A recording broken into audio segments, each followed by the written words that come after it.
Welcome. Hi, I'm George Johnson. I'm one of the directors of the Informed Prostate Cancer Support Group. And we got a real good agenda today. I'm going to kick off a little bit about the highlights from the big PCRI conference up at the Marriott LAX, attended by about 600 men and about 60 women. And I'll be sharing some of the highlights. A lot of the stuff we and you would know, but I'm going to just pluck out a few things that might interest you. And then we're going to have our special speaker. He is a special person, but I'll wait to introduce him a little bit later.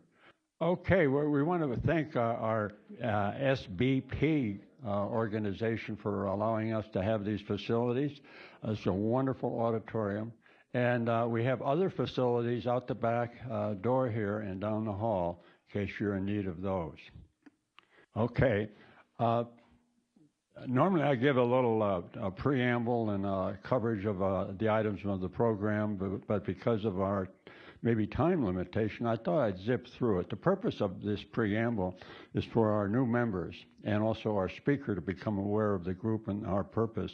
And these are 9 guys that make this thing work. We got an opening for another volunteer. In case you're interested, come down at the end of the meeting and talk to me about it. We have, as Bob pointed out, a newcomer package. It's got a lot of good information in it.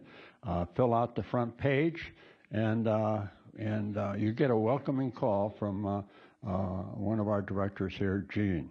And he'll give you a call and see if you have any questions. Okay, what's the purpose of this group? We're a patient-focused group, and the purpose of our group is to help you manage your prostate cancer case. That's your responsibility, not your doctor's. You got to manage it. You got to decide when you should see him, what questions you should ask. You should be take notes, a list of questions, take them with you. You should have copies of your lab reports. They're yours. You can get them. Ask them for a copy. And so we're not a substitute, nor is our guest speaker for your medical professional. What you might hear, you might want to ask your doctor questions. I think that's rather important. You may learn something here, something new and different. Ask your doctor. We have a variety of support we can provide you. We have a website. We got our webmaster here, John. And then we have our librarian. Did you want to say something, a request here? Let me give you the mic.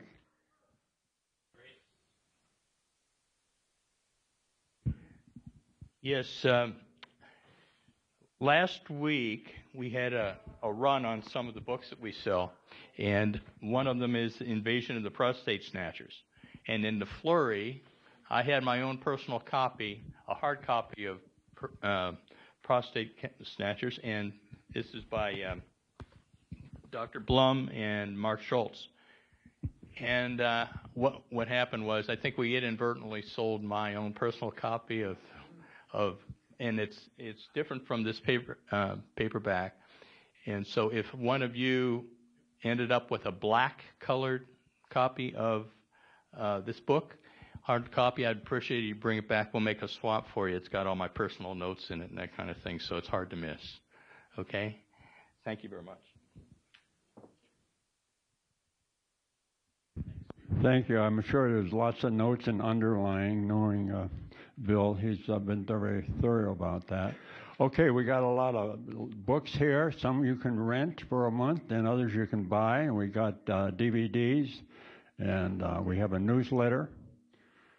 Newsletter's out front, very informative, and we're very thankful for Steve to putting that together for us. We have an outreach program.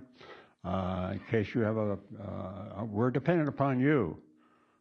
You know, you guys have buddies about the same age. At least one of your 6 buddies has prostate cancer also. So grab some of these brochures and spread the word, because early detection is very important here, and I'm sure they'd like to come and join us. Okay, our next meeting. I was up at the PCRI conference. How many went to that this weekend? Well, we got a good number up there. It was very informative, and I learned some things, something new and different. I want to give you some highlights of that. But the director of that, the head guy, Mark Schultz, in his summary statement at the end of the conference said to him the two big highlights were advanced diagnostics and immune therapy. And guess what we got coming up? We got two of the speakers from that conference. If I were Ed Sullivan, I would say, direct from Broadway, here on this stage, backed by popular demand, is Fabio and Richard. And these are the top nationwide known guys. One in advances in diagnostics, so you don't want to miss that. And then our traditional closing for the year, which is in November, Richard Lamb from Marina Del Rey, oncology specialist, will be joining us for the wrap-up. You don't want to miss that. Okay, let's get your participation here. Get your elbows ready here to raise your hand. How many are here for the first time? Welcome. Look at these new members. Welcome. Come back and see us again. I think, the purpose of this group is for you to become informed, and we hope you benefit from that. How many have been recently diagnosed within the... Okay. So there's some more people here that hopefully we can inform you about the disease. And how many have had prostate cancer for up to 1 year? Okay. Now you can see the growth here of the treatment effectiveness. How many have had prostate cancer up to 4 years? Raise your hand. There we go. Now up to 5 to 10 years. Look at all those hands. For your newcomers, look at that. 11 to 15 years. We get some more hands. All right. Anybody above 15? Okay. How many? 18. 19. Jack? 27. Oh, my goodness. Okay, Bob, how many? 24. Closing up fast from behind. I got 19. I started coming here 10 years ago. Learned a lot, and it saved my life here. So congratulations to you all. Okay, we haven't done this in a while. It was very important for you to know your Gleason score. I hope you all know your Gleason score or are going to be finding it out soon. Let me do if you will, call it a score up. How many have a Gleason 6? Raise your hand. Now, you folks are candidates for active surveillance. How many have a low Gleason 7, 3 plus 4? Raise your hand. Okay. How many have a higher 7, 4 plus 3? Okay, see the shape of this curve. How many have an 8? Okay. How many have a 9? Look at the 9s. All right, let me segment that. How many have a low 9, 4 plus 5? How many have a high 9? I have a high 9. How many have a 10? Good. So I'll be coming back to this. For the newcomers, this may be confusing.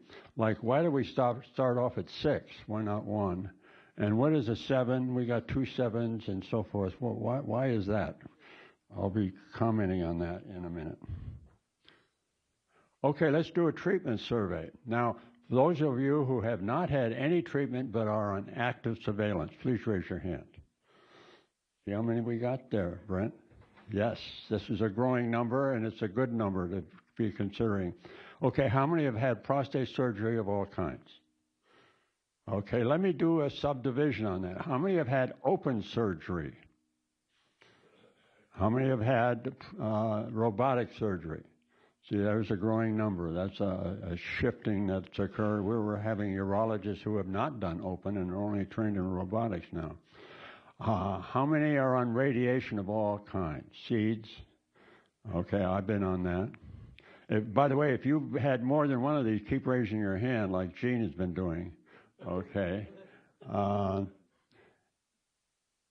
Well, let me do a subdivision on that. How many have had seeds that have radiation? How many have had seeds? 1, 2. Is that it? 2. Okay. That was a subject at the conference up in L.A. I had an expert on that. And the point of that is if you're going to have seeds, have it done by an expert. One of our associates here, Dr. Rose's associate, is an expert on it, Dr. Ank, and hopefully he'll be speaking to our group next January. How many are on ADT, or what we call hormone therapy? There's a lot of us that are on that. I'll have some comments about that. Okay, chemotherapy. How many are on chemotherapy? 1, 2, 3, 4, 5. 5. Okay. How many have had recurrence that's come back? Yeah, that's almost about half of us have had that. That's the profile for prostate cancer. It does come back if you've been fortunate to have good treatment and around a long time. How many are undecided what to do next? I'm undecided. Hope you learn something, pick up something that you want to share with your professional. Okay, we need your support. To do all the things that we do, that I've highlighted, we're going to need some money from you. We're a 501c3, so you can declare a tax deduction. We're not affiliated with any medical or religious organization. Some have asked, how much should I give? I tell you what, if the average, if we get an average of $10 a person, we're going to remain our vitality. If we go below that, we're going to struggle. So if we can get an average of $10 a person, we're going to be doing fine. Let's just pass the baskets down the aisles. Dig deep. They're small baskets, so we need big bills. A big bill has a 0 on it. Okay, let's go to the next slide. Here's your highlight of the 6 things that are important to manage your case. Early detection, your PSA test is essential if you want early detection. If you want late detection, wait till you're over 55 and get a PSA. Do it early. If you're going to have that, also get a high-definition diagnostic imaging. And we're going to hear about that in a moment. And if you have high diagnostic imaging, you're going to want to do a targeted biopsy. Get that needle to go right through the tumor rather than the random survey that most urologists do. Know your Gleason score, and if you know your score and it's a 6, jump into active surveillance and don't do surgeries to start with. And then lastly, if it's not a 6, now you have some treatment options, and that's what we're going to be talking about. Okay, a little bit on the PCRI conference. There were over 600 people there. Mostly patients, top-notch doctors. And I've already mentioned the hot subjects we're going to hear, and I'm not going to cover those because I don't want to take any thunder away from our 2 great speakers. Here are some things that I took notes on. Marijuana. Most doctors hate marijuana, and there's a good reason. What is it? The stuff that you get. It's not a controlled substance. It can vary greatly, and they're very hesitant to recommend it. One doctor did comment, because talking about the CBD, not the one that the THC that causes the high, the CBD is for the pain aspects. It doesn't necessarily relieve pain, but it allows them to better cope with it. They can handle it. Some of them can handle it better, not all. So take care. Urologists are not fully truthful about morbidity. They don't like to talk about that. The ingredients that are important, it requires honesty combined with compassion and hope. So if you're talking to a urologist, you want to ask him if he's got any of those 3 working for him. I'm kidding. But they're hesitant to be frankly honest about that. Keep that in mind, because that leads to the next question. A urologist will tell you what he thinks you ought to know, not necessarily what you think you want to know. So feel free to ask questions. Over my years, I've had it 19 years, I've talked to a lot of urologists, and I ask questions. And it's interesting when I ask about, should I take Avodar? Yeah, you could.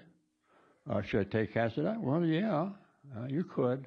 It didn't bring it up in the beginning, and more recently, rather than Lupron, I asked, what about Firmagon? Yeah, we could do that. See, so you have to ask questions. Okay, some highlights here. Your sex life. This may be worth you buying the DVD when it comes out. This is a wonderful guy. He says, I'm a penis doctor. He's from the very prestigious Memorial Sloan Kettering. He's an expert in the subject, very straightforward, and with honesty and compassion. Back to baseline, where you were before you had treatment. Rarely are you going to improve. If you've got EDT, it's not going to get better. It probably will get worse. And then here's a statement. ADT is the most penis-threatening thing you can be exposed to. And he went through, if you're on Lupron for any period of time, here's the side effects and so forth. And the reason is, at first, when you start on that stuff, you lose your interest in sex. And by the time you get a new interest in it or you're off of it, it may be too late. Use it or you lose it. It's a muscle, guys, and you got to keep it exercised. If you're on Lupron more than 3 years, your testosterone will never come back. That's a potent statement. That's by Snuffy Myers, just to amplify how severe ADT can be. Now, if you're not an active, have active libido, okay, you probably don't have a problem with Lupron. But if you're younger, and this is important, it's important to know this in the alternatives. He talks a lot about Viagra and these other pills, and he tends to be a strong advocate for the injections. If you can overcome the visual impact of doing that to yourself, he says it's really the best thing. And what's important is talk to your significant others, so that she is aware of what you're going through and can be of help. And also, good idea is take your other with you to meetings like this one. I know I see a number of you have done that, and you women certainly are welcome. Okay, your pathology report. This is something that is probably a mystery to you, and to some urologists is also maybe. We had the top-notch nationwide, if not worldwide, expert. He's not only a national expert, he's a national asset. Jonathan Epstein, he's at Johns Hopkins. He's a top guy and gave a good talk. And being forced by the moderator, Dr. Moyad, asked him specifically the first two questions. Should you get a second opinion if you got a 3+4? And he said, absolutely. Because these are subjective things, and you want an expert to look at it, because there's a big difference between a 3+4 and a 4+3. Another aspect on the questioning he answered, many pathologists undergrade a 5. They don't want to tell you 5. It's a high 4, so forth. So there's some slight misinformation going on here. Another thing you pointed out, future technology will replace tissue slides. When you send those around for second opinions, they're going to go into really the real, more precise digital photos. And he's a leading expert in the change of the Gleason scoring system to a 5-level system than the one you just saw. Here's his recommendation. It's recommended. I'm not sure it's going to be implemented. It's going to take a while to get approval. Here's the old Gleason that I just showed you a little while ago, the 6 through 10 and the grades. The grade is the grade of the individual cells. The first number, 3, is the most common, and the next number, whether it's a 3 or 4, is the next most common. So that's why we have this system. What he's suggesting you do is, pathologists, they have a simple 1, 2, 3, 4, 5 system. A 1 is a 6, a 2 is a low 7, a 3 is a high 7, a 4 is an 8, and a 5, you don't need to go beyond a 9 or anything like that. And this makes it simple. Makes it easier to understand, because people walking around say, gee, I got a Gleason 6. Well, it's really a 1. It's low. Some people don't even consider it to be cancer. So that system will be more clear for you all. Now, something that I've not seen before, but as a pathologist, he then talked about the risk of these Gleason numbers and the new numbering system, and here it is.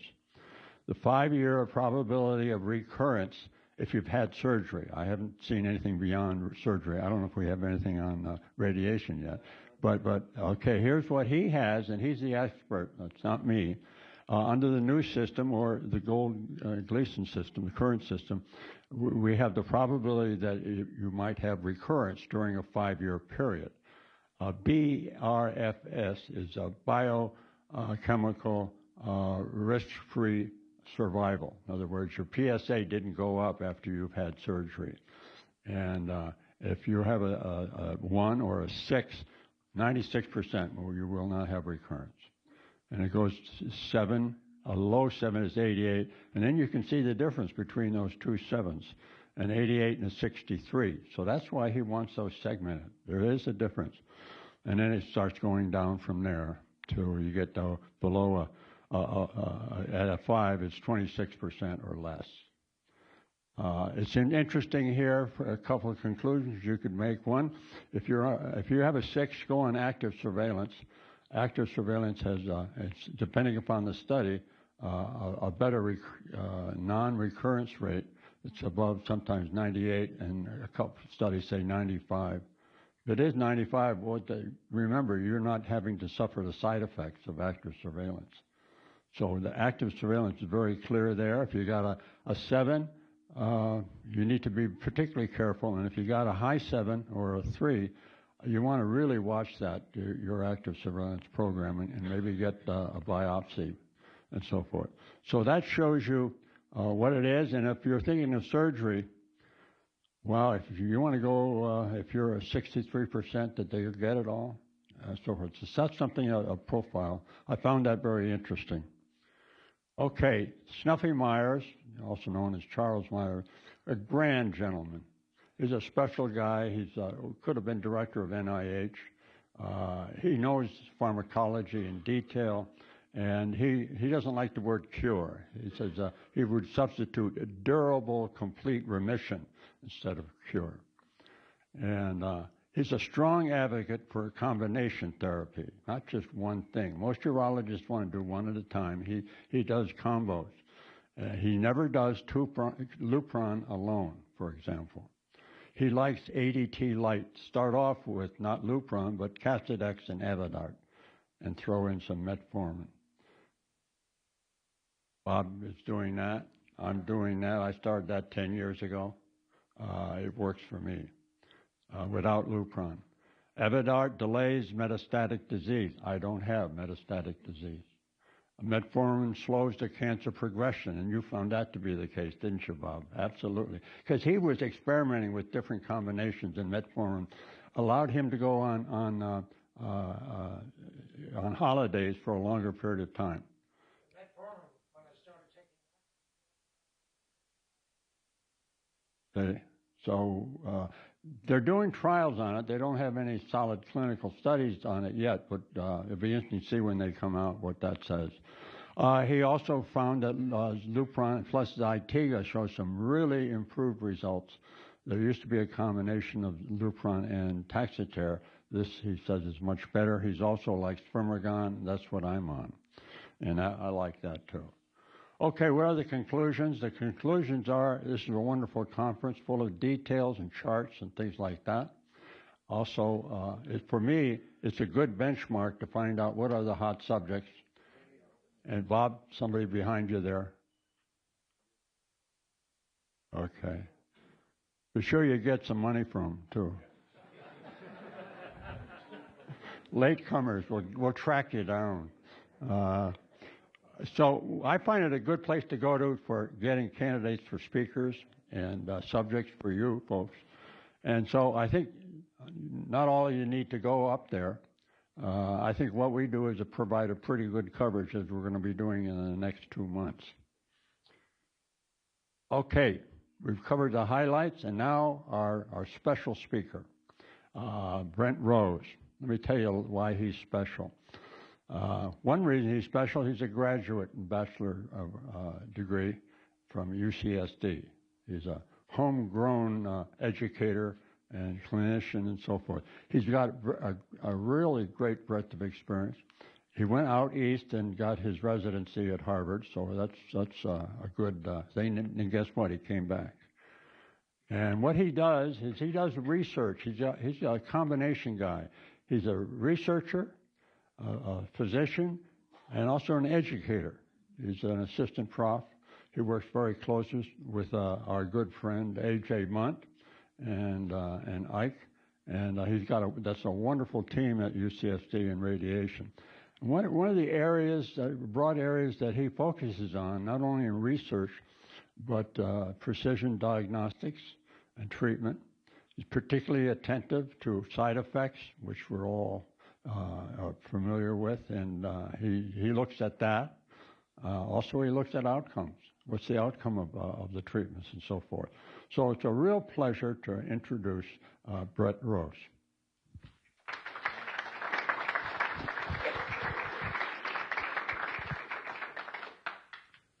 How do we advance the slide?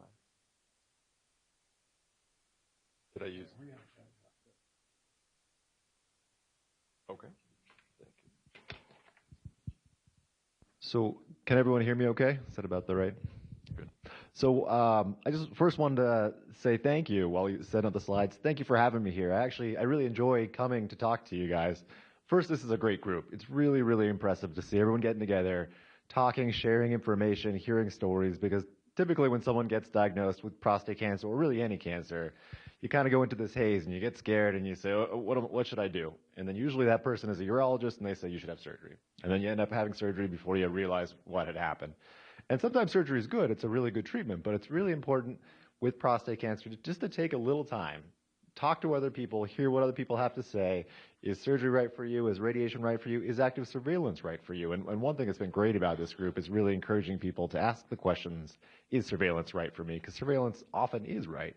And that way you get to avoid a lot of the side effects that come along with any treatment, radiation, surgery, hormone therapy, and things along those lines. But sometimes we do need treatments, and then the question becomes a little bit more, what treatment should I have? What is the right one for me? And a lot of that, I'm not going to get into too many specifics for any one person. Is surgery right or is radiation right? Because there's a lot of reasons why one treatment might be right for one person and a different treatment might be right for another person. But I wanted to talk a little bit more about what we're doing in radiation oncology, which I think is exciting and new and on the cutting edge. And this, again, is why it's great for me to be here, because really we do this research for you. We want to know what you care about, what matters to you, because we could spend our days toiling away doing a research that at the end of the day no one really cares about, and then we haven't really helped anybody. So what we like to do is figure out what do you care about in terms of your cancer treatment?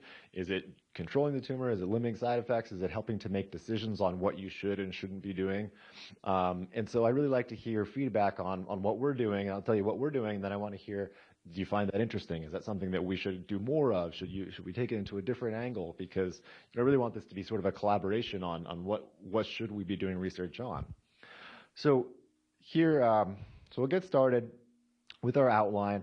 Again, like we mentioned, a lot of the work that I've done is focused on advanced diagnostics, and I think that this is really where it's going to make a huge impact on prostate cancer treatment, and whichever treatment that might be, including surveillance. Diagnostics really helps in all of these avenues. So the first thing we're going to talk about is focal radiation boost of a nodule within the prostate. The second will be treatment response assessment, to seeing how well the treatment is going, followed by MRIs. And then the third is looking a little bit more onto controlling the side effects in what we call sexual potency preserving radiation therapy. And then the last topic is actually a new and really game-changing topic that's happened within the prostate cancer community, and really all cancers actually, is what to do for what's called oligometastatic disease. And that's where you show up and there's the cancer, but then there's one or two spots in a bone or something along those lines. And it used to be in the past that at that point, they'd say, well, it's metastatic. There's nothing we can really do about it. Here's some Lupron. Good luck. And there's been some really interesting data to show that that might not actually be the best way to approach these things. And we'll talk about that when we get to it a little bit more. So first, to start off, you probably heard a lot about prostate MRIs, and they're usually called multiparametric MRI. And this really is the best imaging modality to look at the prostate itself. And just for terminology, multiparametric means that there are multiple parameters. And those parameters are T2, dynamic contrast enhancement, diffusion weighted imaging. And at UCSD, we've developed a new sort of advanced imaging, advanced diffusion imaging. I'll show you some pictures on what that means exactly. So this is what's called T2 MRI imaging. It has really the best anatomic detail, but you don't really get a lot of functional information. You really just get this very precise geometric anatomic detail. So it's good in that regard, but you often can't see the tumors all that well, so it's one of the parameters, but it's not the only parameter. The next one is dynamic contrast enhancement. You probably know if you had an MRI, they usually put an IV and they give you contrast. And what this is really doing is that contrast goes into the blood, and then it goes from the blood into the prostate. And where that contrast ends up in the prostate might be an area where there's tumor, because the tumor tends to have kind of dense blood vessels and things like that. But the whole prostate, as you can see, does light up. So what happens is the prostate cancer lights up first because it has more capillaries, more leaky capillaries. And then the rest of the prostate will wash out. So dynamic contrast enhancement is important, but it's probably not the most important sequence, but it gives a little bit more information. Probably the best sequence is what's called diffusion-weighted imaging. And it's a complicated terminology, but basically when cancers are growing, they grow really tight, densely packed. They're just kind of piling on top of each other. And that restricts diffusion of water. So what that ends up looking like, and this is two different types of sequences, on ADC it's black, on DWI it's white.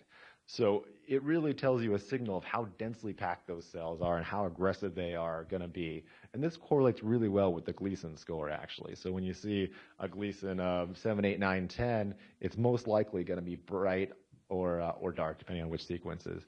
As opposed to a Gleason 6 or maybe an early 3+4 Gleason 7, you often can't really see those on MRIs, actually. But a couple limitations on this is that you can't really see the anatomy very well. You can't really see very much of anything. You get a sense that over on this side of the prostate there's something, but you don't really get the anatomy all that well, and there's a lot of distortion, so it's hard to tell where that exactly is. So this is what we call RSI, or restriction spectrum imaging, that we do at UCSD. You take the diffusion imaging, which is what this color coding is, and you overlay it on the T2 and fuse those images. And then so you get a very precise understanding of where exactly that nodule is. So this is something that we're really excited about. It tends to work better than all the other sequences, and it gives you this very, very nice picture, which for radiation is actually really, really helpful. For other things, you don't necessarily need to know exactly where that nodule is. But if we're going to talk about focally treating a nodule, we need to know exactly where it is, and it can't just be this kind of blurry, fuzzy image. So RSI, we think, is a pretty helpful technique. So then the question that I hear a lot in the clinic is, well, if we can see the cancer, how come we don't just treat the cancer? I see it, it's right there, right? Let's just treat that, and that way I don't have that many side effects, and it'll be better. So here's an example of why we can't exactly do that. Prostate cancer is almost always multifocal, meaning if you go to surgery and you take out the prostate and look for where the cancer is, there's multiple spots within the prostate cancer. There's usually a big spot, what we call the dominant nodule, depending on, pretty big, but there's almost always these little satellite lesions over here, here, here, and here that you'd miss, because you can't see those very well really on any type of imaging. So this is the RSI MRI that we think is the best. You can see, it's color coded in a different way, that's why it looks slightly differently, but you can see the dominant nodules pretty well, but you can't see the sort of smaller satellite nodules very well, right? So if you were to only treat the dominant nodule, you're probably going to miss some amount of cancer that it's probably less aggressive, but it probably would come back at some point. That's why people often say, well, what about cryo? What about HIFU? What about things that are just going to focally treat it? We think generally the prostate cancer is probably going to come back on the other side of the prostate if you do focal treatments alone. But that doesn't mean that you can't give more radiation dose to the most aggressive part of the tumor. So we know we have to treat the whole gland with radiation. So similar to how most people have radiation, we're still going to treat the whole gland. But we know that spot that we can see on these MRIs is where it's the densest collection of cells. It's the most aggressive part of the cancer. It's frankly, if the radiation doesn't control the cancer, it's going to be because it comes back right in that area. For some reason, some of those cells didn't die. So we think that it makes sense to go after that with a little bit more radiation. And we can actually tend to do that relatively easily. You can see the nodules tend to be sort of in what we call the peripheral zone back here and off to the side. And so we can give a very focused type of radiation right to where that nodule is, really without increasing the dose very much to the rectum, which is back here, or the bladder, which you can't see, which is on top, or the urethra, which tends to sit kind of right in the middle of the prostate. So this is something that we're pretty excited about doing. There are technical difficulties on how to do it exactly because you have to get an MRI around the same time as you do the radiation planning and fuse those imaging. So there's some technical details as to why that might be a little bit harder to do. But it's something that's definitely coming along that we hopefully will be doing more routinely pretty soon. Right now we're doing it on a case-by-case basis in certain circumstances, but I think in the future a lot of people will be doing these more focal boosts. And it's a whole new world here because we don't know how much more radiation we should give to that nodule. It's probably we could give a lot more radiation than we're doing now because of where it is, but it depends on how big the nodule is, how far away it is from the rectum, how far away it is from the bladder, and things like that. But here's another case that looks pretty similar where you can see the nodule out here, far away, well, relatively far away from the rectum. And you can see that increasing the dose to this area doesn't really increase the dose to the rectum at all. So this is something that's on the horizon, something that you'll be hearing about more and more. They're doing it a little bit at the Proton Center. We're doing it a little bit at UCSD. An exciting topic that's coming. It's not quite ready for prime time, but it's definitely coming. So the next thing I want to talk about is response assessment. And I hear this all the time in the clinic is, did it work? How do we know if it worked?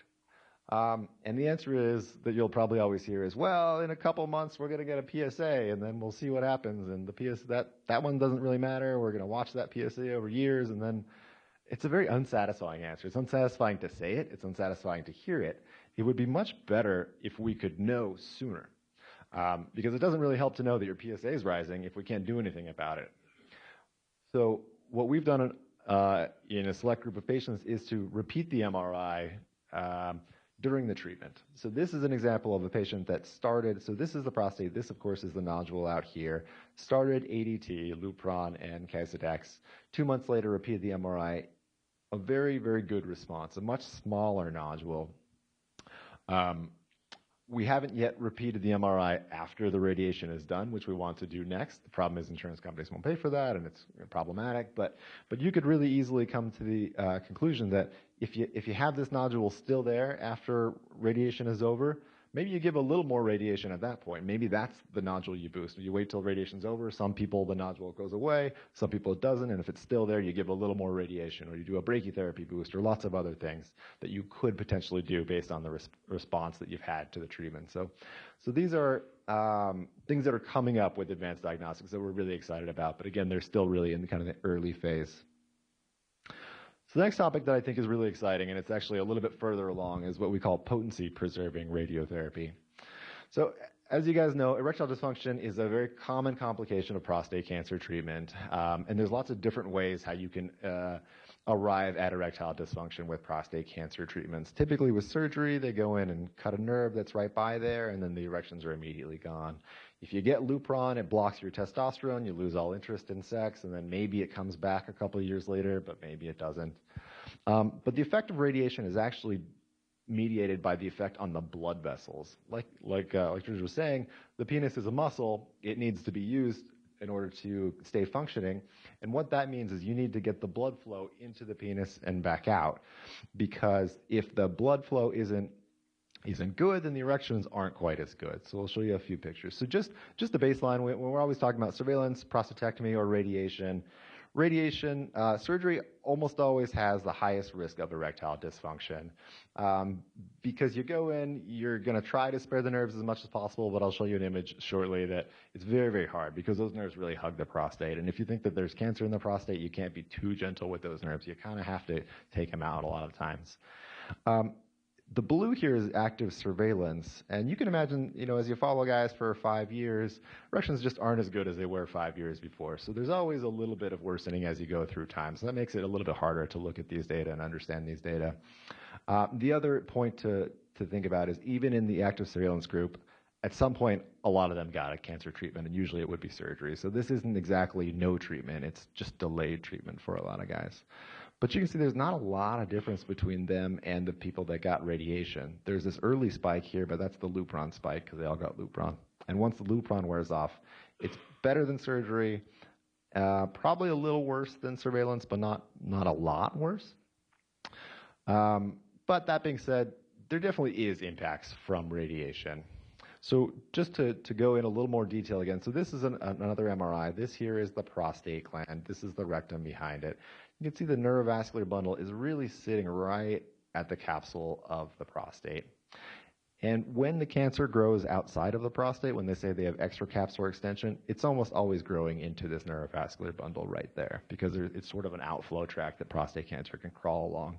That's why if you have a little bit more aggressive cancer, the surgeon's probably going to, if they're honest, they're going to tell you, I'm not going to spare that nerve. I'm not going to try to, because if I did, it's more likely that I'll end up with a positive margin. The cancer's outside there. When you have very early stage cancer, they say, okay, yeah, I can definitely try to spare that neurovascular bundle as much as possible because I don't think that the cancer is creeping through there. But even when they're trying to spare those nerves, they're right next to the prostate. It's going to be hard to spare the nerves. So there is a pretty big impact from surgery on that. Radiation works differently, and it's a lot more like aging, actually. We like to think of it that way. When you have an erection, you can see the red here is the arteries that bring the blood into the penis, and the blue is the veins that bring the blood back from the penis. And what happens is the arteries open up, and the veins kind of close down a little bit, and that lets the blood go in and stops it from coming back out. But as normal aging of all the arteries happens, you get these plaques that are often called atherosclerosis and things like that. This is what happens in hearts and things like that. As people get older, you have heart attacks because you get these blockages in these arteries. Radiation kind of accelerates that process a little bit. So there are specific arteries that are leading to the penis that are typically in a radiation field if you're not trying to spare them, that the aging process is accelerated because of the radiation. It's different than surgery. It's not that you're immediately going to lose erectile function. What happens is it just accelerates the aging a little bit. So, 2 years down the road, it'll be like you're 5 years down the road if you're not paying attention to those blood vessels. But one of the groups, this is actually University of Michigan, has actually run a really nice trial where they looked at those blood vessels, the internal pudendal arteries and the erectile bodies of the penis, and said, what if we don't give those radiation? What if we limit the amount of radiation to those? And it's not quite as easy as that because they're very close to the prostate. So you have to do some complicated things to be able to do that. But they ran this trial. They looked at 135 guys. Median follow-up was almost 9 years, so a good long time. And the median age at the time they asked again was 68. So imagine erectile function at 68 isn't quite as good as it was at 58. And so these are slightly older, but average prostate. At 5 years, they found that 88% of guys were still sexually active. And some of those needed AIDS, Viagra, Cialis, that kind of thing. But 88% is a really, really good number.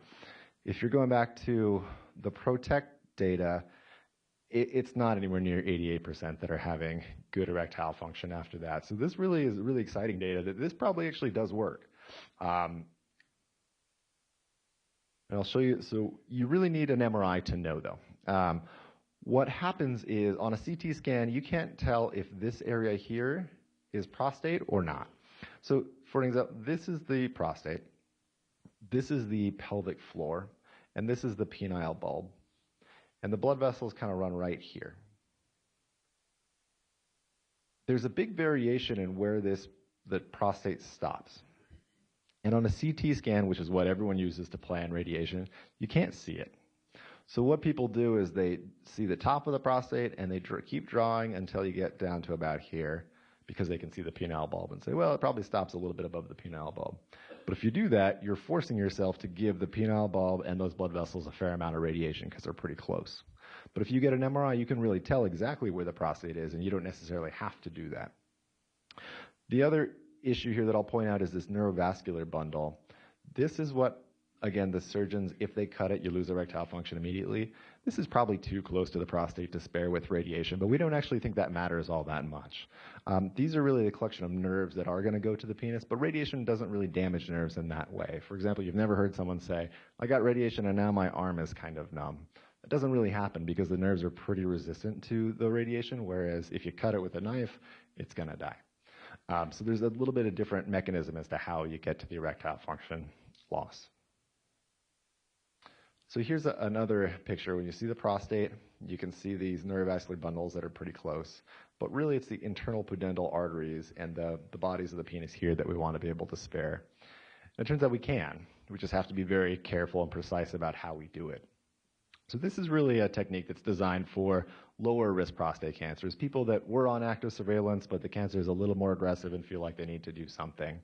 if you have a Gleason 9 cancer, there's a fair chance that the prostate's growing beyond the prostate, or sorry, the cancer is growing a little bit beyond the prostate. So we're going to end up having to give too big of an expansion that it's probably not safe to do in this Gleason 10 type of cancers. But in these early cancers, we can really limit the amount of radiation dose that's going to that blood vessels, and I think can make a pretty big impact on the outcomes in the longer term. So the next topic I wanted to talk about is what's called oligometastatic prostate cancer, which has really changed the way we've looked at the disease in general. This has really been a big paradigm shift, and it's definitely been present in prostate cancer, but it's very, very important in almost all types of cancers now. There's this really big reevaluation because, again, it used to be that if it had spread beyond the prostate, there was nothing we can do, or you'd hear talk like that. Turns out that might not be exactly true. So the terminology, oligo means few. It's Latin word for few. So oligometastatic typically means there are few sites of metastatic disease, typically meaning somewhere in the range of 1 to 4. And there has been some data that if you treat them aggressively, that they actually do a lot better than if you just sit back and say, well, we'll give you a little bit of Lupron and we'll see how it goes. So here's an example from the Journal of Clinical Oncology, one of the best cancer journals. This is a group of patients that got hormone therapy plus radiation and people who just got hormone therapy for these oligometastatic prostate cancers. And you can see that over the long run, 10 years down the road, there's a lot more patients that got radiation who are alive and still doing good. So it might be that even though we're not sure if we can cure it, we can still be involved in controlling the disease and slowing it down, and potentially even cure some of these that are just one little spot outside the prostate that we don't know that for sure. So I'll tell you a case about a patient that I saw. He was a very, very healthy 75-year-old gentleman, 75, but he was basically still running marathons. He's one of those guys that's just going. He went to his doctor, found out a prostate nodule, and they checked his PSA, and it was 15.2. So pretty high, but not very, very high. They biopsied it. It was a Gleason 4+3, the high Gleason 7. We got a bone scan, and I'm sure a lot of guys here have had bone scans, and you probably had a very similar experience. This is what a bone scan looks like. So you look at this and you say, oh no, what is this in the shoulder? Is that cancer spread to the shoulder? It's not. This is arthritis. This is what arthritis looks like on the shoulder. And they say, oh, well, what about here in the rib? What is that? Is that cancer? That's also not cancer. This is a rib fracture that he just happened to have had that's healed up, but will always look like that on a bone scan. And this here down in the lumbar vertebral body, is that cancer? Also not cancer. That's just a old fracture. And this is what every bone scan looks like. This is not a case that I picked out because it looked bad. This is a case I picked out because I treated him, but every bone scan will look like this. So they might not tell you that. They'll say, oh, bone scan looks good or bone scan looks bad. Bone scan's a terrible study. It's just not a very good study. What actually was the cancer is that little spot right there. So you can see that that is less dark than this, than this, than this, than this, than this, and this, and this. So it's really it's a bad study because, one, it's not very sensitive for cancer. You could easily have missed that little spot that was a metastasis.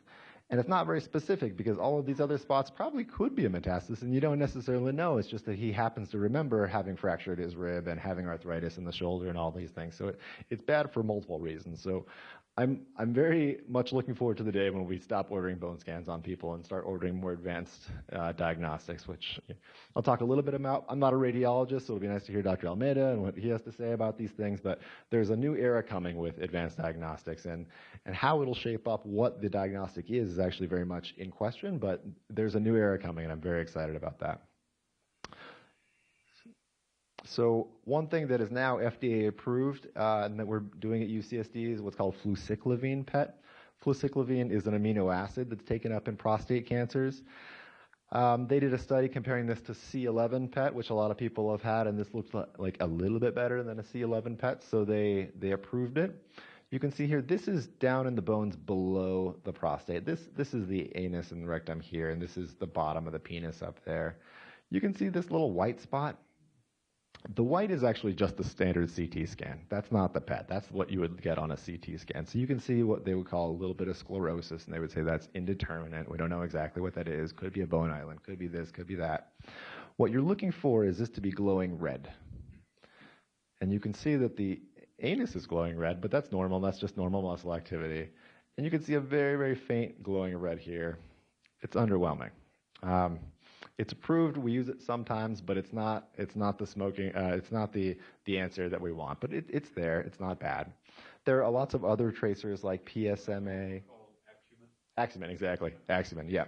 So this was read as positive, so it's good. It's better than bone scans. It's better than what we have, but it's not the answer that we all want and need. So there are lots of other tracers. There's C11 PET. Dr. Almeida is an expert, and I think a lot of the expertise that Dr. Almeida has really helps the C11 be better because he's so good at reading it. Whereas the characteristics of C11 are good, but also not this amazing answer that we all would like to have. But with Dr. Almeida's experience, it becomes very good in his hands. PSMA is another thing that some people have had PSMA studies. PSMA is prostate-specific membrane antigen. It's a molecule that's targeted to prostate cancers. It tends to be very good, but it's not FDA approved here. So if you get it, it ends up either you have to go to San Francisco for a research study or pay out of pocket somewhere that would do it. So there are a lot of things kind of circling, and one of them will be better, but we're not sure what those are. The one thing that we're probably the most excited about at UCSD is MRIs, and we're a big MRI department, so I have to admit a small bias to that. But this is the MRI that we had. You can see it's quite dark here. Clear there's something in that spot. This is the standard T2 imaging. You can see that there's definitely something there. And then on the MRI, this is the diffusion imaging. You can see it glowing white again, like the prostate nodules would glow white. So the MRI was really helpful. This MRI we got because he had prostate cancer, so we were looking at the prostate. And we happened to find that there was these lesions right there. But what they're doing now is opening up a protocol where they actually MRI the entire body in patients that either have known metastases or are at high risk of metastases. So that's something that we're opening a protocol now. It's a research study, so it's free if anyone is interested in doing it. And I think it will be very exciting and very interesting to move beyond the bone scan, and I hope that the MRI is the way, but it might be one of the PET tracers instead. But what we did for him is we treated the prostate, but then we also treated this small spot. We used what's called stereotactic radiation. It's a form of very precise, very high dose radiation targeted just to the spot. And you can see this is again is the rectum here. There's very little. The thing that's really nice about this approach is there's almost no side effects from it, because it's such a precise targeted approach and so small that there's really nothing around there that could cause problems. So it's really quick. It's somewhere between 3 to 5 treatments. There's very few side effects. And hopefully this will help to keep his prostate cancer under control for a long time. That's not always the case. It depends on where this is. If this happened to be right next to the rectum, for example, then it would be a different question because you would end up with a lot of side effects if you treated it. But most prostate cancers just go to a small spot on the bone and you can just go zap it and very few side effects from it. So it's interesting, it's exciting. We think that it probably will help to control the cancers in the long term, but we need to see 5, 10, 20-year data, and there are a lot of randomized trials that are ongoing for this approach. So we'll see that data coming out in the future. But as of now, the goal is to improve survival in men with these low-volume metastatic disease. So typically you present and you have, in the workup, you have one spot on a bone, or if you get treated and then later one new spot pops up in the bone, the PSA is slightly rising. Those are the real probably best patients for this. It does sort of question the paradigm that we've always heard, is that once it's metastatic, radiation is not really that important, and it's just if you have pain, we might give a little bit of radiation. It might be the case now that the systemic therapies are so good that if there's one spot that doesn't seem to be responding to systemic therapy, maybe a targeted, precise type of radiation might really be able to get you back under control. We don't know that, and the data is not there for that approach. But in this very limited metastatic setting, targeted radiation has been something that's going forward, and something that we're pretty excited to see where it goes, and hopefully will help out a lot of guys. Okay, so at this point, I want to turn over to George and answer some questions.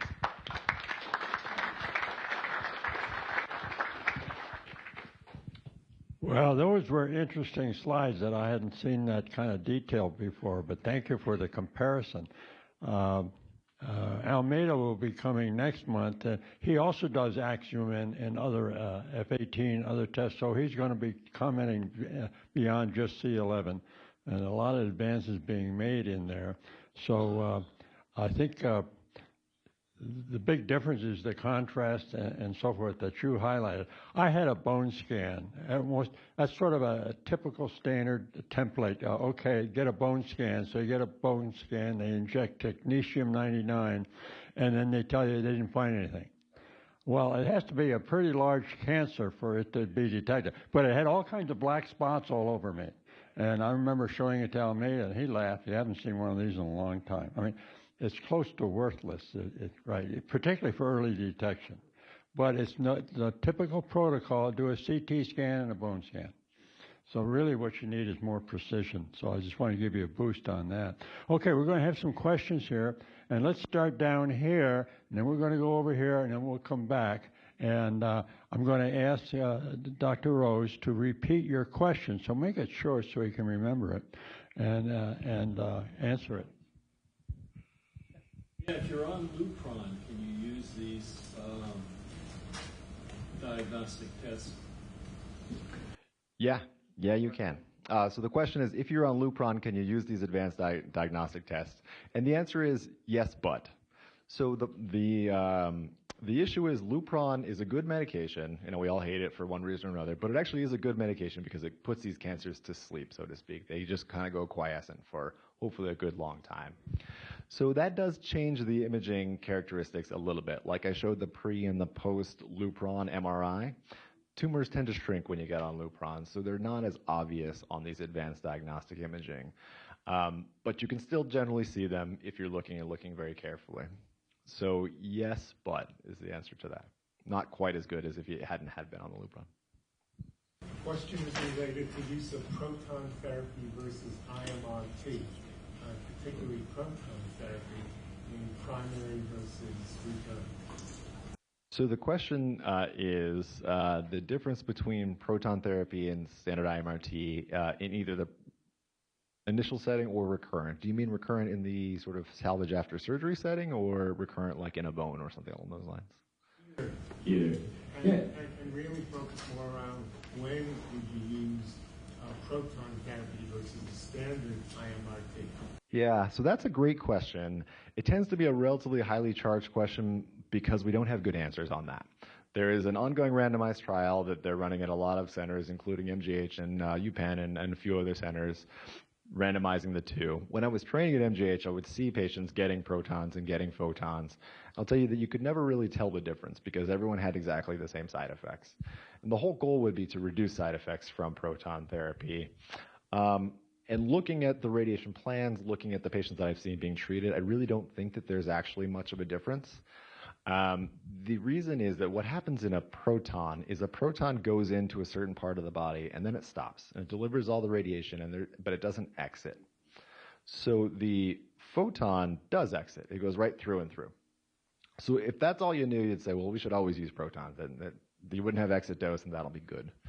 The problem is it's a lot harder to accelerate a proton because it's a much heavier particle, so you need this enormous machine that's not necessarily compatible with all kinds of other machines. Like when you use photons, you use a much more sophisticated way to deliver it called IMRT, and the imaging that we have with cone beam CTs is much, much better. So you can see what you're treating on a day-to-day basis a lot better with the standard IMRT imaging because the photon and IMRT is more compatible with better imaging. That's catching up with proton therapy. They're getting better and better. They now have cone beams. They're not quite as good of a quality as they are with the standard IMRT cone beam. But the long and short of it is they're both very, very good treatments. I think the cancer control will be equal whichever one you have. I don't think that the side effects are much different with the proton machine, but in certain circumstances, we would expect that. For example, in pediatric tumors where you want to treat the spine, but not treat all the organs in front of the spine, protons are hands down much better. But in a situation like the prostate where all the side effects come from that high dose region, the high dose region is effectively the same in protons and photons anyway. So there's not a lot of good reason to think that it's going to be much better, but we'll see when the trials come out. And so long-winded answer, but. Good morning. I had an MRI done recently, and I'm wondering how the PIRAD scale relates to the Gleason score. Yeah, that's a great question. So the PIRAD scale goes from 1 to 5, and the Gleason score, like we mentioned, sort of is 6 to 10, but eventually will migrate down to a 1 to 5 also. The fact that the scales kind of line up in number is more coincidence, though. So a PIRADS 5 doesn't mean a Gleason 5. The PIRAD score is telling you how confident are you that that's a prostate cancer. So a PIRADS 5 means it's almost certainly going to be a prostate cancer, and someone should put a needle in it and figure out what the Gleason score is. That being said, we do know that higher Gleason score cancers are more obvious on an MRI because they're darker on the T2 and they have more restricted diffusion, so they become more obvious on an MRI. So sometimes you'll see a big bad cancer on an MRI and say, ooh, I'm pretty sure that's going to be a high-grade cancer. And then you put a needle in it, and usually it's a high-grade cancer. So they tend to track together, though what the scale actually means is something slightly different. Okay, questions? Yes. Yeah, question about the use of that prostate MRI after surgery specifically to how does it correlate with the PSA sensitivity level? Yeah, so the question is doing a prostate MRI after surgery and how that correlates with the PSA level. So we often do prostate MRIs after surgery, and most of the time they're not that helpful. The problem is the MRI can only, any imaging test, but particularly MRI, can only see a cancer once it's of a certain size. When you've had a surgery, typically the PSA goes to a very low number, and maybe it's still there, and maybe it's 0.1 or something along those lines. That's probably still too small to see on an MRI. So we'll often get an MRI in that setting, but we usually don't see very much there. The other issue is there's going to be some scar tissue in the area, so differentiating scar tissue from a very, very small tumor becomes difficult. So MRI after surgery is good, but actually that's a setting where something like the Axiom flucyclovine PET or C11 PET might be a better thing to look at, because they're sensitive to smaller areas, and there's the function, they're functional scans, so you can see the function of the tumor, and that helps to differentiate a little bit better. Okay, in the back. Can you be one of the pros and cons of SpaceOAR? Yeah, that's a great question. The pros and cons of SpaceOAR. So anyone who doesn't know, SpaceOAR is something that's injected in between the rectum and the prostate to create space. And any type of radiation needs space to limit the amount of radiation that will go to the rectum. So in theory, it sounds like a great thing, and everyone should get it because it creates space and limits the dose of radiation to the rectum, and that is absolutely true. It does do that. The question, though, is how much does it really matter, and what are the side effects of doing the SpaceOAR? That's an open question. It definitely reduces the dose of radiation to the rectum, and they did a randomized trial that showed there was slightly less radiation effects on the rectum, so less guys would have a little bit of rectal bleeding. But the impact was small. It was something like 3 out of 100 would have rectal bleeding without it, and 2 out of 100 would have rectal bleeding with it. So the actual impact was pretty small. I forget the numbers exactly, so don't quote me, but it is a very small impact. It was statistically significant. It is slightly better, but the absolute benefit is pretty small. Then you have to, if the benefit is that small, you have to wonder a little bit about how much would having a little bit of side effects kind of change the balance. And it looks like on the studies they had good results. The side effects were minimal, if any. But one caveat is that there was a group from Europe that was using this SpaceOAR technology, and out of 100 patients, a couple of them had fistulas. And a fistula is a really big problem. It's basically a connection between the rectum and something else. And no one really knows exactly why they had fistulas. It was also a proton center in Europe, so it might be something to do with protons. It might be something to do with just bad luck. But there is at least some concern that if you accidentally inject the SpaceOAR into the rectal wall itself, you can sort of cause a potentially very serious side effect. That being said, I think that's very rare. I don't think that actually happens very often in any way, but if the benefit is small and that toxicity is out there, it gives me a little bit of pause, but I think if done well, done in the hands of someone who knows what they're doing and is doing it under ultrasound guidance, I think it should be very safe, and I think it should be a good technique, but we haven't adopted it yet, mostly because we don't know that the benefit is big enough, because people do so well typically with standard radiation. There is one difference also. Some insurance won't cover it, and it costs up to $5,000 out of your pocket. Yes. You're frugal. Question here. Could you tell us more about the whole body MRI research study, what the goals are and what the qualifications are to get into it? Yeah, so it's a very broad qualifications because we want to get a lot of data and get a lot of information. So the qualification really is either being at high risk of having metastatic disease or having known metastatic disease, and that's pretty much it. So what specifically that means is if you're newly diagnosed, you should probably be high risk or above. So if you're on active surveillance, this is probably not the right study for you. But if you're high risk or above in the newly diagnosed setting, or if you have recurrent PSA after surgery, or if you have a known bone metastases. So they're tinkering a little bit with the protocol. So there's a little pause. We enrolled a few patients, and they're taking a little bit of pause, but I think it'll be up in the next week or so again. So really the goal of the MRI study is to see if the MRI is better than standard imaging in identifying metastases and the number of metastases. And Is Mr. Dixon here today? Yes, it is. Do you want to comment on whole body MRI? You know, I've had several MRIs in a very short time. Spine, prostate, brain. I'm going to have a brain one done again here next week, I think. So, and they're all done in UCSD.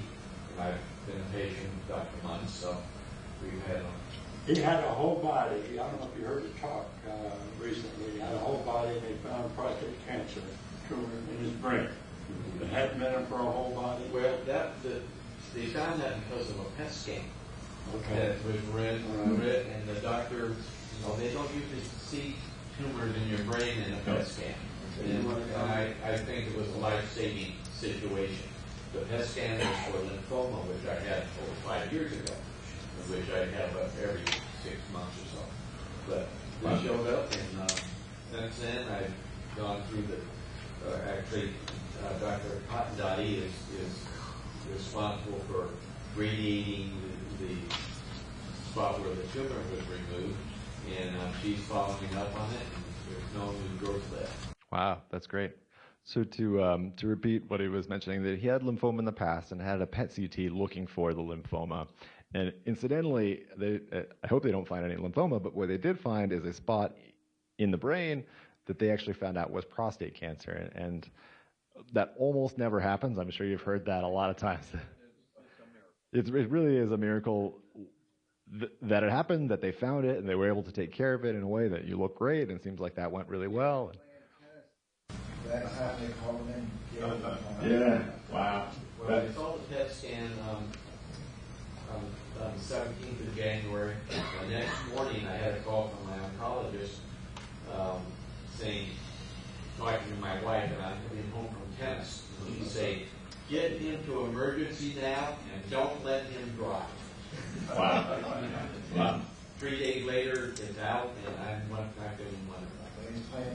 Great. That's great. It's really nice to hear. Okay, we got a question here. You have a question? Okay. Hi. Just for, I was curious for someone who's recently diagnosed prostate cancer, what diagnosis method would you recommend? And how long should I recommend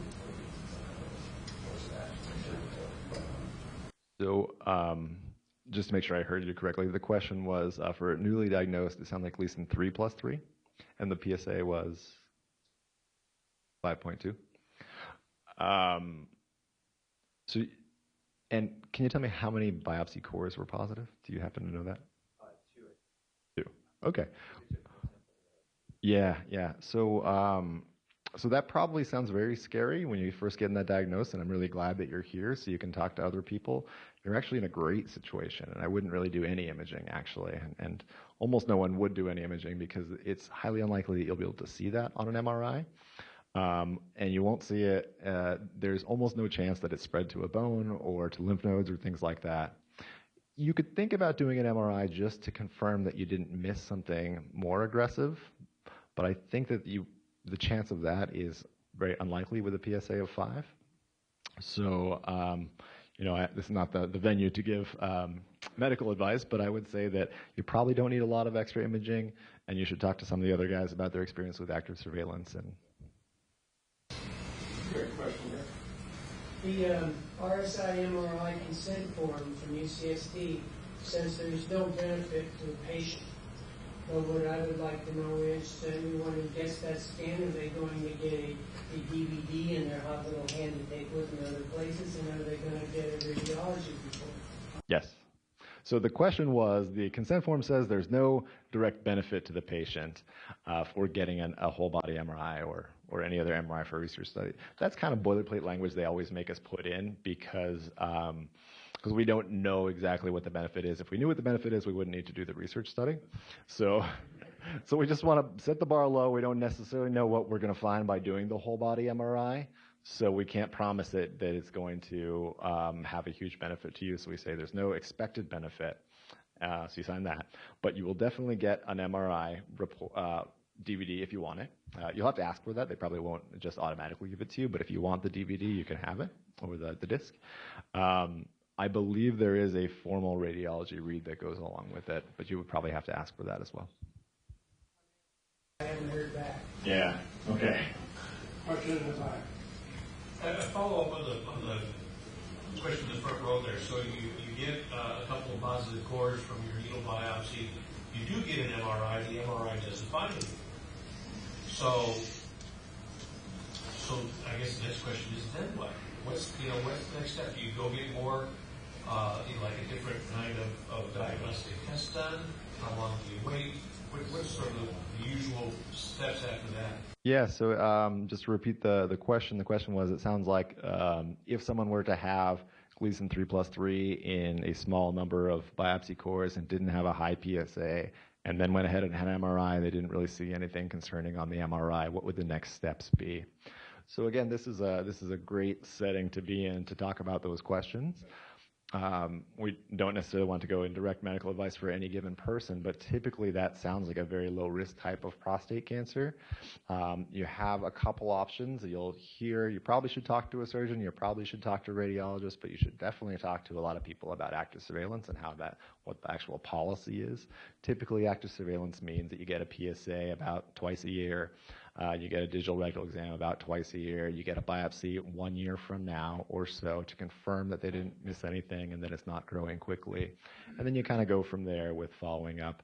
So that's the typical way active surveillance is done. Some people do more frequent MRIs. Some people do biopsies every couple years after you've been surveilled. Everyone has a slightly different policy, but they're all generally pretty good. So that's surveillance. Radiation and surgery you should hear a little bit more about, but they do have a lot of side effects that you should also ask a lot of questions about before you sign your name on the dotted line to any of those. I have surgery and I have radiation right now in former Turkey. And my PSA right now is I'm happy with the 0.1. And my doctor did not stop and give me a break or something to keep doing that. It looks like I have aggressive cancer maybe. But actually my point is when I take MRI, what number of PSA I should look for to start to do MRI? Yeah, so that's a great question. Particularly, this kind of goes back to the question of after surgery, should I get an MRI? How likely are they to find anything from an MRI after surgery? And the PSA number actually gives us a pretty good sense of how much cancer there is left. If the PSA is 2 after surgery, there's a pretty fairly good chance that you're going to see something. If the PSA is 0.2, unlikely to see anything. So in the setting of having a PSA of 0.1, I wouldn't jump to getting an MRI. I don't think it would add very much value for 2 reasons. One is you're highly unlikely to see anything, and 2, you've already had surgery and radiation, so there aren't great local options in that setting anyway. So I think that stay the course, and yeah. Well, it always would be a case-by-case basis. It depends a little bit on other circumstances, because after you've had surgery and radiation, there's a chance it could come back locally, but there's also a chance that it could come back somewhere else, in the lymph nodes, in the bones, in other places like that. And so an MRI, a whole body MRI could be helpful in the setting of having a PSA that's rising slightly more than that, but it sounds like you're still under pretty good control with the Lupron, so it's unlikely you'll see very much. Yes, going off the gentleman's question here a couple questions ago, you said that 2 cores coming back positive would probably be not be too helpful with the MRI at this point. But what about 6 out of 12 coming back with the 3.3 versus 4? Yeah, so the question is, again, for how useful would an MRI be after having a diagnosis of Gleason 6 prostate cancer with more cores positive, somewhere in this 6+ range? And that's a great question. So when we look at the risk groupings, we would say typically people with Gleason 6, 2 cores positive, and a lowish PSA, we group into the very low risk category. In that category, the standard formal recommendation from most guidelines is not to have treatment. It's typically to have active surveillance and hear about treatments, but the stronger recommendation is for surveillance. Once you're not really in that very low risk group anymore, you're now in the low risk group because you have more cores positive. The PSA might be slightly higher. Then active surveillance is still a very good option, but it's not 100% you should do active surveillance. You might want to do an MRI to look for, are you sure you sampled the prostate completely? There's not a little Gleason 7 hiding behind the Gleason 6 and that type of thing. So the MRI might be helpful in that circumstance. I still think active surveillance is a good option, and you should hear about all the options. But for the low risk, but not necessarily very low risk, then MRI can potentially be helpful into helping inform your decision a little more. I had a question in the back. Doctor, on a rising PSA after primary IMRT, and the recurrence is in the right mid-gland at a 3+4, when do you pull the trigger for treatment? Is it based upon a PSA number? And then how do you treat it? That is one of the tougher questions that we see. So the question is, someone who had a prostate cancer was treated with primary radiation with hormones or without hormones? With hormones. So primary radiation alone. Several years later, the PSA is rising, and it looks like there is a local recurrence in the prostate gland. So that's a tough situation because the treatments after radiation aren't as easy. So some people would do surgery, a radical prostatectomy, but the chance of having pretty severe incontinence is very high. So that's usually not a great option. You can't really do external radiation again after that, but you can do brachytherapy. You can do either whole gland or focal brachytherapy. You could do cryotherapy or HIFU or cryotherapy at least. And there are some good people that are doing cryotherapy. The question always kind of comes back to, are we sure it's just local, or is it local plus in a bone or a lymph node or something along those lines? So you probably want to get good advanced diagnostic whole body imaging to make sure. So whatever the flavor of whole body imaging is, you should get something good. And if you're very confident that it's localized, then the earlier you treat it, the less likely it is to spread. They know that as the PSA rises, it becomes more and more likely that will spread. So by the time it's a PSA of 10 or something like that, then it's less likely that you're going to be able to control it with the local therapy. The other question, though, that's important to think about is, what if you don't treat it? And what if your plan was to just sort of wait, and if it grew and spread, then to do hormone therapy at that point, and then if that stops working, the next step of hormone therapy. And this is a good audience here because you see a lot of guys around for a very long time, and that can be a strategy that works too. So it's important to think about how fast is that cancer going to grow, how long can we control it with other therapies, and what are the specific side effects about the salvage local treatment, and that you need a sit-down discussion with your doctors. Okay, we have a question back there. That's you. Question, had a radical return now in some of the vesicle, the other bladder. My question actually is it worth doing a Lupron injection for 3 months prior to getting that 5 days of intense radiation to shrink that tumor a bit and maybe keep the bladder a little more protection? That's a good question. So the question is, heteroradical prostatectomy has recurrence in the seminal vesicle. Maybe a little more information would be helpful. Have you had any type of radiation before? Is the decision to radiate just the spot of local recurrence or to treat the whole salvage bed? And how? It's like a 3 centimeter area. Radiation oncologist thought it was pretty localized right there. Yeah. It's not in the bladder, but it's near it. So I keep hearing people talk about Lupron shrinking. Yep. So Lupron definitely would shrink that tumor. It's hard to know if that would be helpful or not, though. It depends how close it is to the bladder, how likely it would be, if it shrunk, to spread away from the bladder, or if it would just shrink and stay right next to the bladder anyway. There's some theoretic argument that it might be useful in controlling the cancer as well. Like, for example, if we're going to do radiation to the prostate for more aggressive disease, we often add the hormone therapy on in addition because we want to control the cancer. It gives us a slightly higher chance of controlling it. That being said, in this setting, if you're going to get that focal, high-dose, very precise radiation, no one knows if hormone therapy is helpful in addition to that. So that's actually a tough question. I don't know the answer to it. Yeah, it's a good question, though. How relevant is the patient's age in terms, after radiation, proton 6 years ago, recurrence 4 years after that, low PSA, very low testosterone, that's a bummer. And my primary care wants to give me some sort of testosterone supplement. My urologist says it's pouring gas on the fire. But at age, by the way, I'm 87 today. Congratulations. Happy birthday. You look great. I wouldn't have guessed that. At 87, do I just write it out? My urologist is a great guy in Phoenix. I'm from Sedona.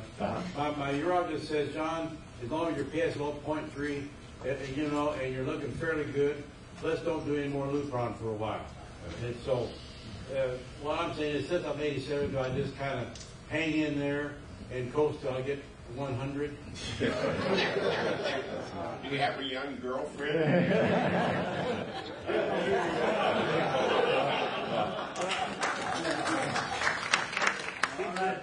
So I would say probably the most important thing that I could say, and that hopefully you get from these meetings, is that at the end of the day, you make all of these choices. So you shouldn't just say, the doctor says I should do this, so I'm going to do this. It should be, the doctor says I'm going to do this, and then I say, why should I do that? What will that matter to me in the longer term? Will the cancer come back faster? If so, how much faster?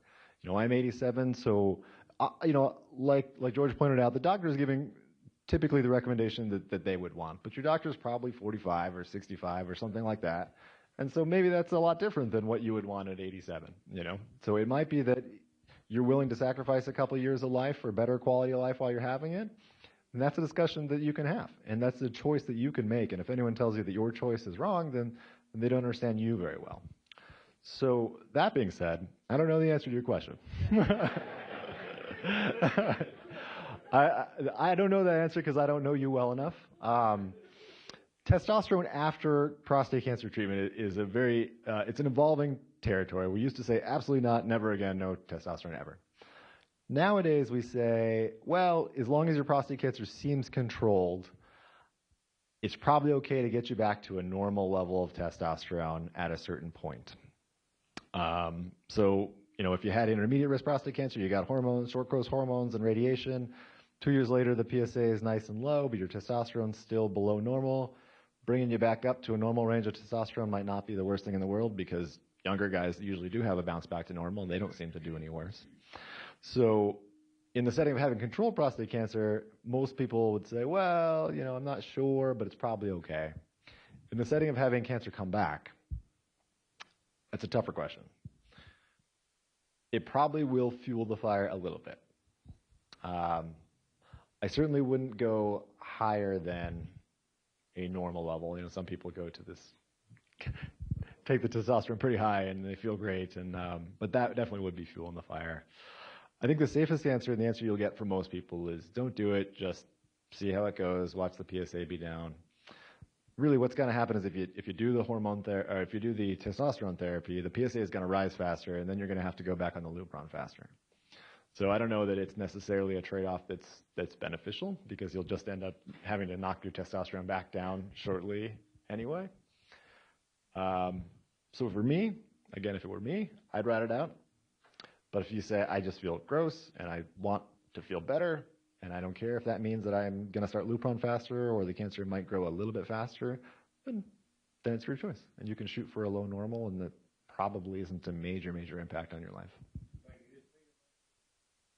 Yep. Yeah, borrow your mic. I didn't put a slide on this, but one of the doctors that talked about your sex life indicated that the average urologist is uncomfortable talking about sex.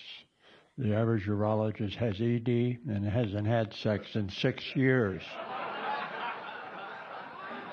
So he's not going to want to go there on some of these questions. So you don't want to go there. All right, yes, sir. When prostate cancer returns into the prostate, why is there no role for radiotherapy after initial radiation therapy? Well, why can't you do a little bit more of this? Yeah, so it's a good question. Is once you've had radiation once and the prostate cancer comes back in the prostate, why can't you do more? And the answer is you can, but the side effects get high. So there are ways to avoid doing standard radiation again. And the main ways you would do that would be to do either brachytherapy seed implant or potentially even a stereotactic radiation just to a very focal area. So those are considerations that we have. But if you were to just do the exact same radiation all over again, one, it didn't work the first time, so it's probably not going to work the second time if you do it again. Yeah, well, that's good. The risks that you would get into at that point would, because your body never really forgets radiation. So once you've had radiation to one spot, we usually take the radiation dose to just about as high as we think you can tolerate and then stop. The problem is you start to feel better, but your body still remembers that you've had all that radiation. And so there's a lot of fibrosis and scarring and things like that that are still there. If you need to give that exact same dose of radiation again, you're going to go way over what we would have thought was a good number to get into. And what that means is high likelihood of rectal bleeding, potentially non-healing rectal wounds, fistulas, strictures in the urination where you can't pee, peeing blood and things like that. You never know exactly if that's going to happen to any given person, but that's the territory that's tough. So in that case, I would think something like cryotherapy or some focal type of treatment is usually the next step. Maybe salvage brachytherapy, maybe a focal radiation type of boost, depending on where that nodule happens to be. But standard radiation, again, it's murky territory with a lot of bad things that could happen. Any question over here? Yes, sir. Is that where you would take a look at proton therapy? Because it's a different form of radiation? So the question is, would proton therapy be helpful in that setting? And again, the answer is probably no. It's really, the differences between protons and photons are pretty small. They're very similar treatments with slightly different characteristics, but probably not going to be any better in that regard. So we typically not do that type of... Right. I would typically not advise proton therapy after standard IMRT for recurrence. Or standard IMRT, yeah, exactly. Yeah, so generally proton therapy and IMRT are basically the same for all intents and purposes. There's slightly different characteristics. One's a little bit better on one thing, one's a little bit better on the other. There's a lot of marketing that goes into who should choose what, but the take home is that you're going to have the same experience, the same outcomes, basically the same of everything. So I wouldn't think that proton is different enough to make it okay to do after standard IMRT. And standard IMRT is obviously the same thing, so I wouldn't do that again. Okay, question here. Dr. Rose, thank you for a great presentation today. I was treated for prostate cancer about 5 years ago with Dr. Munt, IMRT, and Lupron for 6 months. And recently my PSA has been going up, so I've gone and gotten the MP, MRI, action and PET, bone scans, this and that. Yeah. They've identified within the prostate where the cancers come back. My PSA is at a 4 point something, so it's not that high, but it's in the exact same area where it was treated before. Yeah. And so there's 2 parts to this question. One, my oncologist said, oh, well, there's a different type of radiation that can be used, or a 2-part radiation, which may not have been available at the time that Dr. Mott was doing this. And the second part is the next treatment options, which could include brachy, cryo, and nanoknife, which is a kind of on the edge of the bell curve as far as treatments. Yeah. So your opinion just on those, more so the nanoknife type. But the first question is on the types of radiation. Yeah, so that's a great question. The question was, had radiation with hormones and IMRT 5 years ago, the tumor came back in exactly the same spot as where it was the first time. And that's actually not uncommon. And that's what's motivating the very first topic that I started talking about today, is focally boosting where we can see it in the beginning. Because where you can see it in the beginning is probably the most aggressive part of the tumor. So if it's going to come back locally, it's probably going to come back right where it used to be. Because we're going to treat the whole prostate anyway, so it's unlikely to pop up somewhere else. It's probably going to pop up right where the nastiest, densest part of the tumor was in the first place. So that's why I think in the upfront setting, giving that spot more radiation will be likely to prevent recurrences in the future. The 2-part radiation that you had mentioned, I'm not sure entirely what they were talking about, but it's probably a brachy boost. Something that we're doing more and more frequently, based on the results of the ASCEND trial, which some might have heard about, is doing about half of the course with external radiation and hormone therapy, and then giving brachytherapy on top of those 2. That ends up boosting the radiation dose to the whole prostate quite a bit higher. And it's safe because the brachytherapy keeps the radiation just in the prostate itself. It ends up having a pretty high urinary toxicity because the brachytherapy gives a lot of radiation dose to the urethra, but it's a much more intense radiation within the prostate. So they're less likely to have a recurrence within the prostate if you do that brachytherapy and external radiation at the same time for the right person. Since you've had a full course of external radiation and it seems to have come back locally, then the question is, what are the options? And the typical options are cryotherapy, salvage brachytherapy, potentially a stereotactic radiation boost, though people don't do that often. And you brought up one I hadn't heard of in this setting, actually, is nanoknife. And nanoknife is something I've seen in other cancer types, but I hadn't heard a lot of people doing it in prostate cancer. Can I ask who talked to you about nanoknife?